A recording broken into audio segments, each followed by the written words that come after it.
ciidamada booliiska dowladda Turkiga ayaa howlgal ballaaran ka wada magaalada Istanbul gaar ahaan goobaha ay degan yihiin Soomaalida.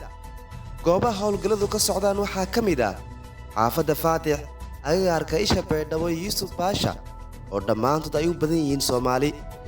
Howlgalka inta uu socdo waxay ciidamadu ku soo qabqabteen dhalinyaro fara badan oo u badan Soomaali kuwaas oo laga soo qabqabtay xaafadaha uu howlgalku ka socdo.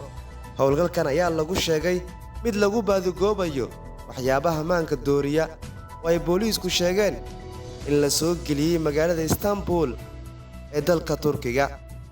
Xabsiyada booliiska Istanbul ayaa buux dhaafiyay dhalinyaro Soomaali ah kuwaas oo xiran in ku dhow 5 maalmood warna laga helin halka lagu xiray. taas ayaana walwal ku abuurtay ehelada iyo qaraabada dhalinta xiran. xiriir aan la sameeyay jaalida Soomaalida ee Turkiga ayaa ii sheegay in ay la xiriireen madaxda dowladda Turkiga dibna lagu wargeliyay in dib loo soo dayn doono dhalinyarada xiran. Soomaaliya iyo Turkigana ay yihiin laba dowladood oo walaalo ah, xiriir dheerna ka wada dhaxeeyo. Bashir Cabduqaadir Bashka,